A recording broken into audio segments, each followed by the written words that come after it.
Hi, I'm Donna Hanson. Welcome to the Expert Insights Show. We provide you with practical insights and information on topics to help you in business and in life. Enjoy.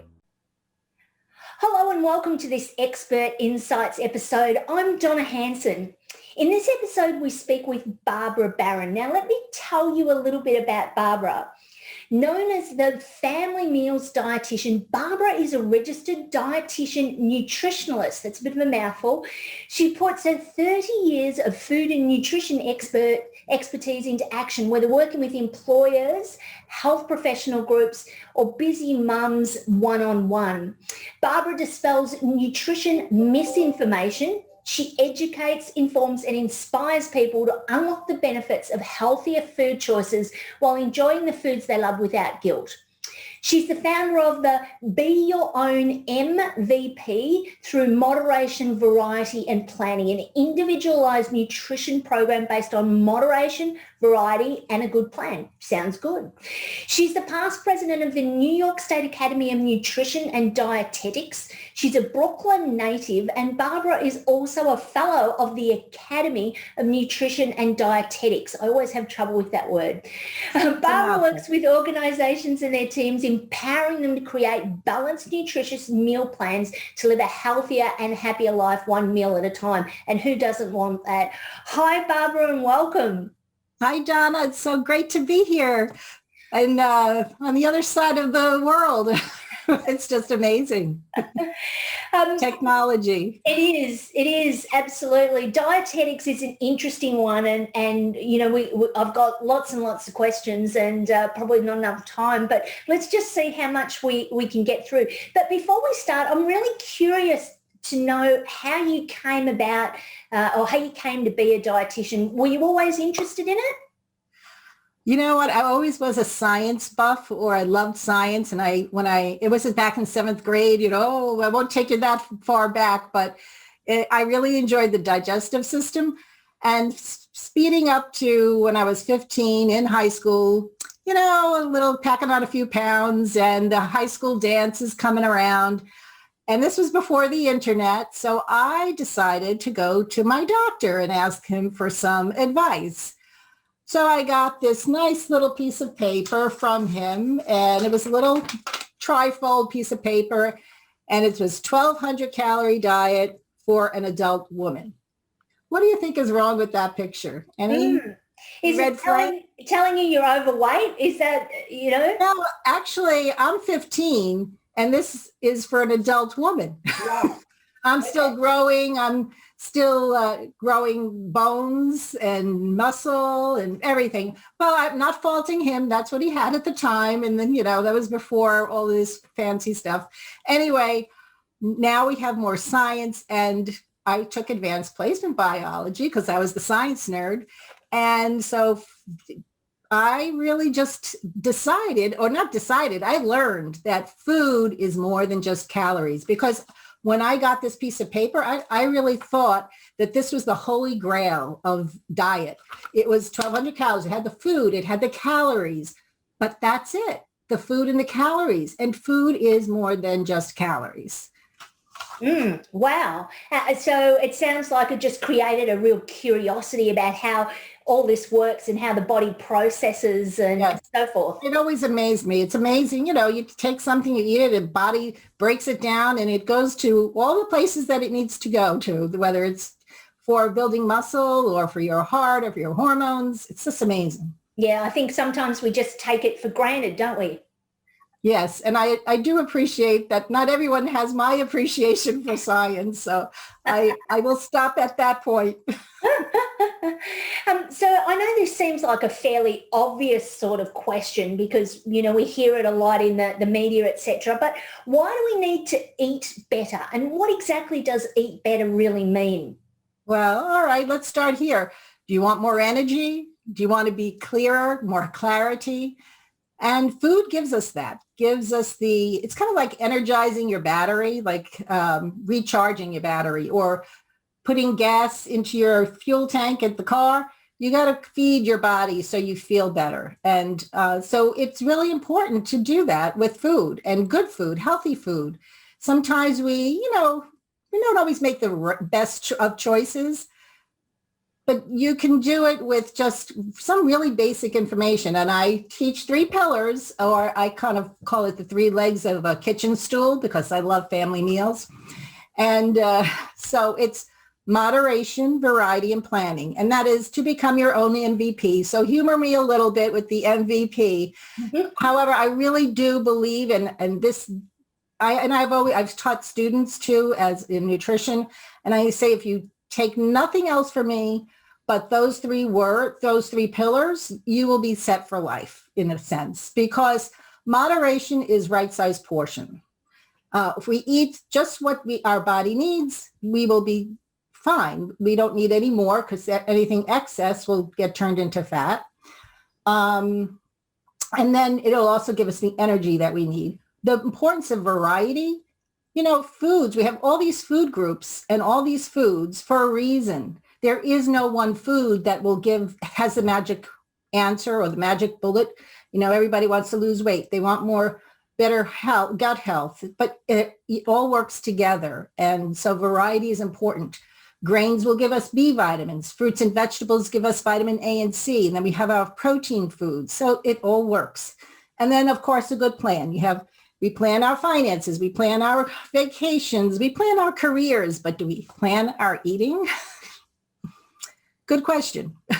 Yeah, absolutely. I know for me, I'm vegetarian, and I find if I don't have pre-prepared stuff in the fridge, it just makes it really challenging, and I get frustrated. And I guess when you're frustrated, you make maybe not so good food choices that can end up, making you feel really sleepy in an afternoon full of meetings. Yes, very true. So now, may I ask what type of vegetarian, because there are very varying levels of vegetarianism? So I'm a vegetarian, but I still eat eggs and dairy, although I minimize my dairy. But I don't eat any product that is part of an animal. So okay. I don't eat fish, because that would be a pescatarian. Yes. But yeah, so like for me, we don't harm the animal. Well, that's right. So that's a lacto-ovo. Yes. Vegetarian that you are. Yes, and I've seen that on the menu options with the airlines. My science nerd coming through. Oh. Yes. So, for me, like to plan ahead, on Sunday I had a mixture of vegetables. So I had broccoli, I had cauliflower, I had zucchini, and I had carrots.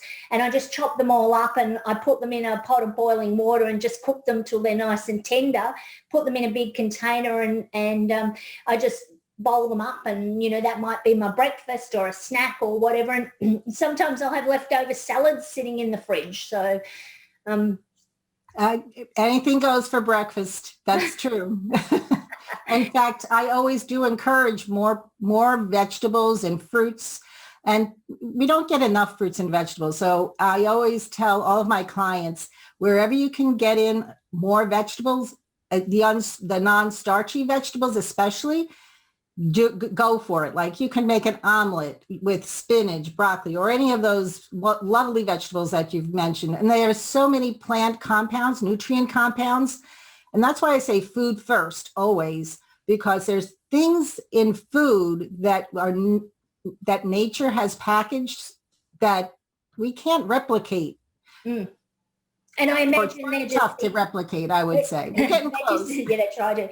It just makes it easier for your body to process. The less processed it is, means it's easier to process.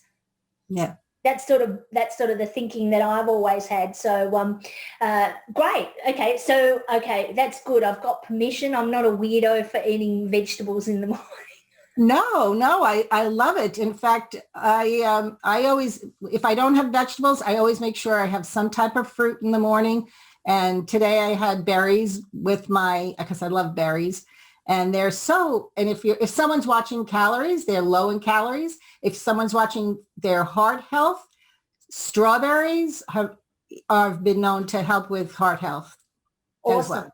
That's terrific. Even just adding in little bits and pieces, because somebody might have, heart issues in the family, and the more you can do to help, support your body now. I sort of figure what I eat and what I do to my body now will impact on my quality of life when I'm in my 70s or 80s. You know what I mean? Very true. Yeah. Start now.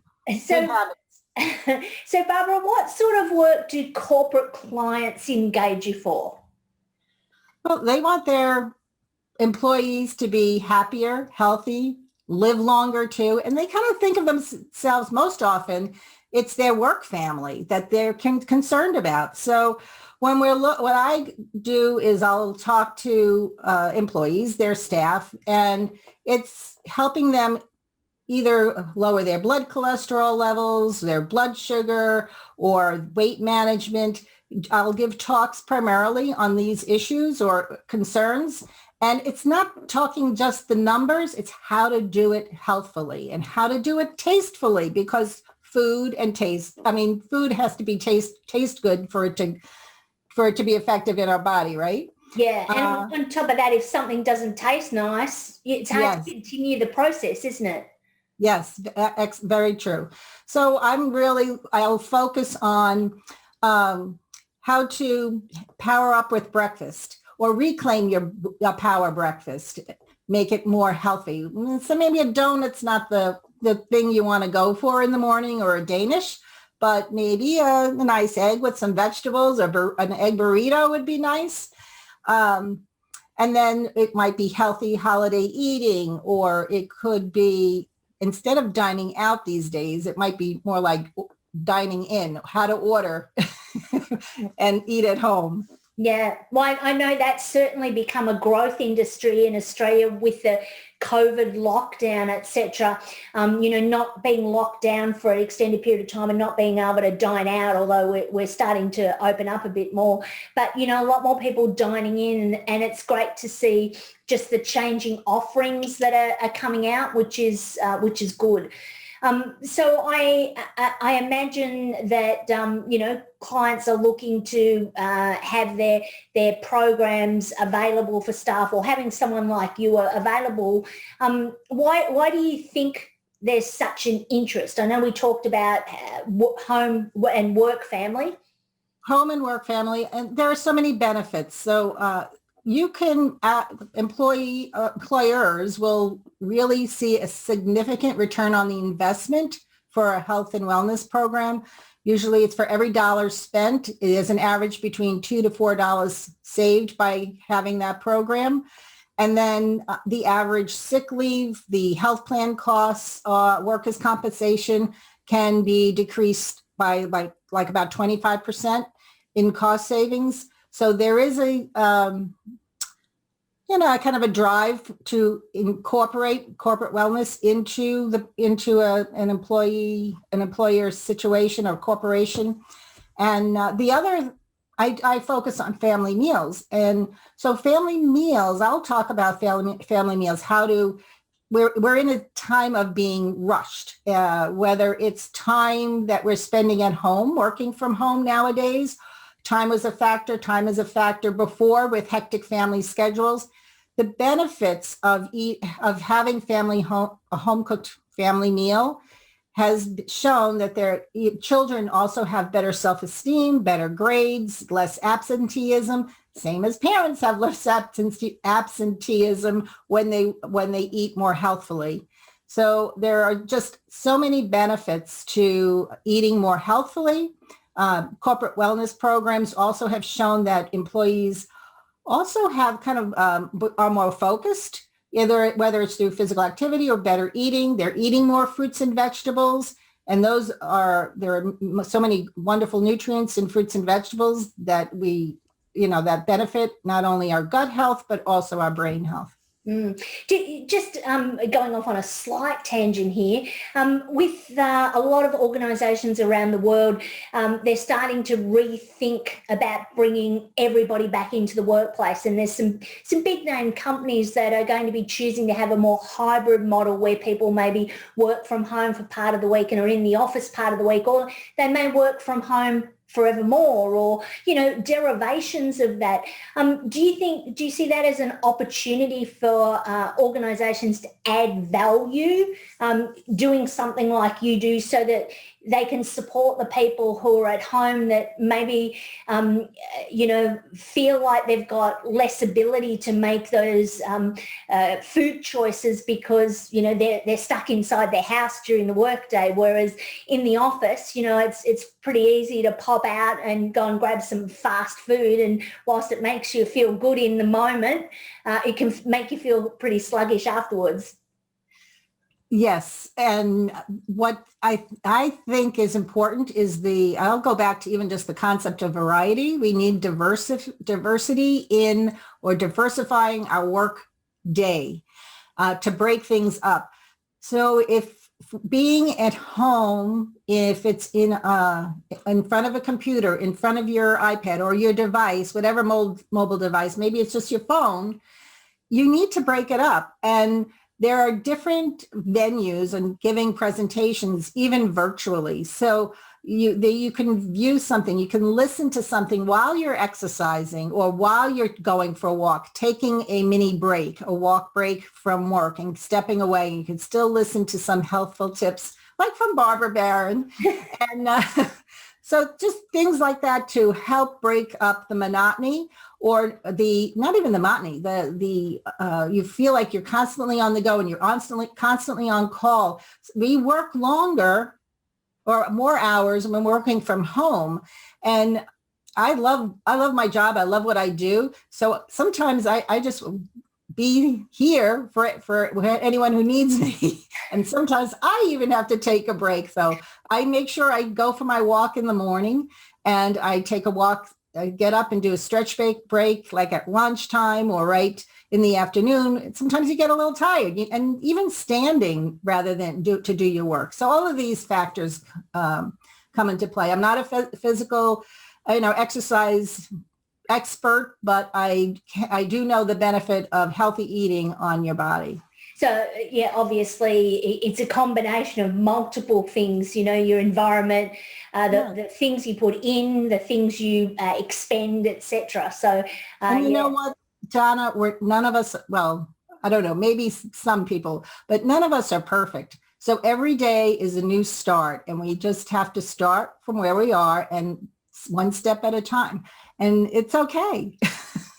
Yeah, absolutely. Absolutely. Barbara, it'd be pretty hard to change sort of cold turkey, so to speak. So if an organisation was considering, say, a wellness or a nutritional program for their staff, where should they start? I say take small steps. And the first step is to ask or understand what your employees need. What do they struggle with? What are their health concerns? Now you can do some, I want to say not screenings, but you can do some evaluations that are HIPAA compliant or anonymous to understand where the health risks lie within your company. Is there a higher incidence of heart disease or diabetes or whatever? There's other issues that, no one really knows about. Gut health is really important. Irritable bowel syndrome is another very popular condition. But all of those things, first take an assessment of where people struggle. And then it might be just, I don't want to eat healthy. As you mentioned, reaching out for the fast food place and get something quick and easy. It takes 20 minutes sometimes to just really put together a healthy dish. And a little bit of planning doesn't hurt.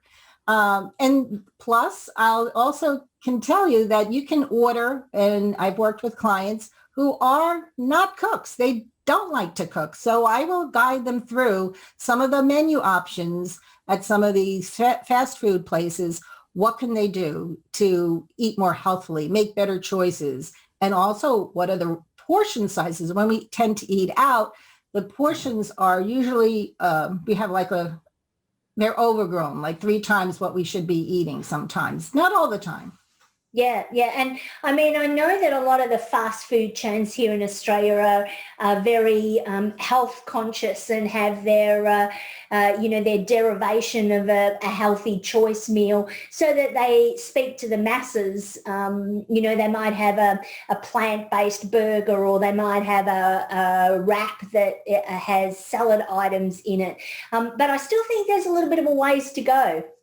There is. And just because something might be plant-based doesn't necessarily, it depends on what the ingredients are. So some of your plant-based items can be more processed than something that isn't plant-based. So it's just to be a little bit more aware as a consumer and as an eater to know the difference. And I'm not saying that any of it's bad, because I don't believe in good food, bad food. I don't believe in diets. I don't believe in fad diets. I call them false effects of dieting. So it's really striking that balance. And again, none of us are perfect, but you do have to be aware of what choices we're making. I've known many people who have just gone all plant-based, and they're not, as there's a commercial, the beer is vegan, there's an ad out there about that, but I'm not promoting that. I'm just saying we just need to be a little bit more cautious and wise as to the choices we make. Need to be mindful. I know my dad wanted to go with me to a fast food chain to get a burger, and what would you eat? And I know that they have a vegan or plant-based burger, and I had a look, and it had something like 680 calories, and I'm thinking, I don't know, like that would be a night out for me to consume maybe 680 calories in a dinner. But, I'm a little more conscious of what I put into my body. And sometimes it's just a matter of the knowing, isn't it? That's all. Knowledge is power, right? And you may want that 680 calorie burger, which is fine, as long as you know, excuse me, as long as you know what you're eating, and then you can adjust maybe at the next meal or the next day, because it's cumulative effect. It's over a week, 3 day, 1 week period that we kind of want to strike that balance. Well, as I said, we're not perfect, but we strive for better choices. So Barbara, as individuals, what are one or two simple things we can do to give us more energy or stamina during the day? Well, there's a 2-check system, or actually 3 checks. And plate check, snack check, hydration, enough water. So your plate check, half your plate. One advice is we don't get enough fruits and vegetables. At least, like if it's half fruits and vegetables or half vegetables, fill that plate up with especially like your non-starchy vegetables, leafy greens, butternut squash, roasted cauliflower. I can go on and on with carrots. There's so much good nutrition there, and it fills you up and you're satisfied. You do need a little bit of protein. You do need a little bit of grains or something to give you a little bit more substance. But again, that will give you half the plate, fruits and vegetables, or at least vegetables, if nothing else. And then snack, a good snack, depending on the time of day. But I always kind of do a little snack pairing. So say a fruit or vegetable, once again, with a protein source. So like, let's say apple and peanut butter. What a great snack. It almost tastes like caramel apples. You slice it up, you put a little, like a tablespoon throughout for the whole apple, a tablespoon of peanut butter is delicious. Another nice snack, you can do peanut butter and banana. I'm sure you maybe have heard of that. Bell pepper and hummus is a nice combo. And a nice snack to sustain you to the next meal. Now, if you're eating dinner in an hour, you may not want that snack, but if it's going to be 2 hours or 3 hours stretch between, say, lunch and dinner, go for it.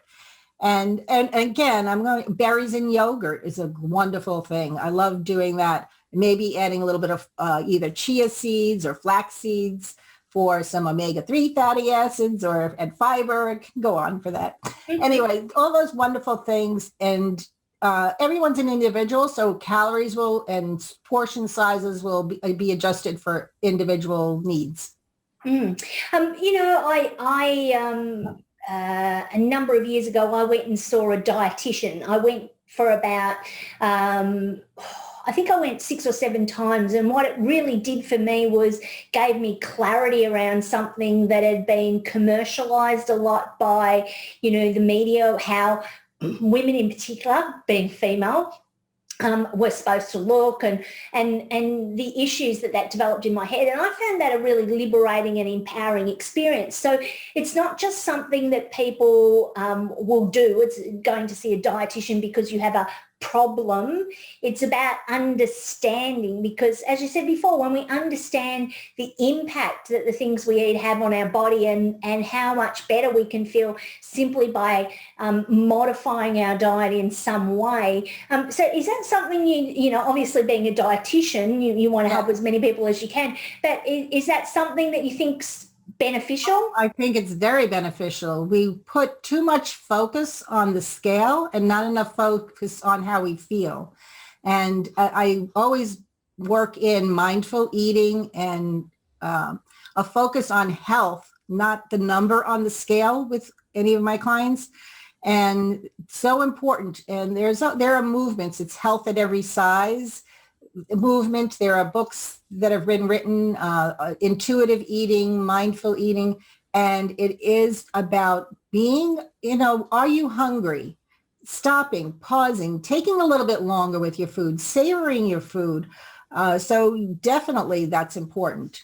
And we do need some of us, or some may need to develop a new relationship with food because of that, or we've been part of the clean plate club, or maybe it's been the other way around. Food has been your pacifying, to calm you. And you got to kind of rethink of, that relationship that you have with food. So Barbara, we're fast running out of time. I've got one more sort of question. Are there foods that we should or shouldn't eat at certain types of the day? Well, I'll just end with this: moderation, not deprivation, because any part of the day you want, if you're hungry, really think about whether you're hungry or not. I don't believe in restrictive eating. There are fasting regimens that people may consider, and you would want to do that with the guidance of a health professional like a dietitian. And then you have to ask yourself why. Everyone is an individual. It may not be what is good for you, because if food has been such a focus, it may not be the right thing. If there are individuals out there that are really have had eating disorders, it's not a good approach to go with an intermittent fasting. And then there are others that there's some science and it's evolving that it may be beneficial for some, but not all. And again, I would really work with an individual on an individualized basis. And it's, again, thinking more mindfully about eating. Absolutely. And I think you've brought us to that place. It's a nice little circle: MVP, moderation, variety, and good plan. That's right. Excellent. Good. I'm just embedding that now. So if our viewers, listeners, etc., wanted to get in touch, what types of resources or programs do you have, or can people explore a conversation with you? Oh, definitely. I have a website, barbarabaron.com. I also have a free Facebook group called Better Meals with Barbara. And I'm in the middle of I just started a 5-day challenge on, guess what? Healthy eating, but healthy serving sizes. So we're focusing on moderation, the right size portions, so that if you go there, you can see a little picture of a serving or a bowl of cereal. And it's like, guess how many cups in that bowl of cereal? That's what we're doing now. And then anyone who participates the most will get some free time with me, 30 minutes of a nutrition assessment of their food intake. I do a 3-day food journal that we can look at. And then They can schedule a free strategy call with me, and we can go from there. I have some online resources online on my website. I have newsletters, but I also have a handout on handy serving size tips, and it's hand gestures at the table that are PG rated. I'll leave it there. Awesome. Well, that's to help you guide you through serving sizes. That should be really helpful for people who haven't been exposed to this sort of stuff, or maybe you've never actually thought in much detail about the impact of it. So if you're looking for feeling better, more energy, etc., maybe it's time to just consider having a one-to-one with a dietitian to talk about, what's right for you. So Barbara, thanks so much for your time today and for your insights on health and wellness in life and in the workplace. And everyone, thank you for joining us for this Expert Insights episode. Until next time, this is Australian productivity and technology expert Donna Hanson. Have an amazing week.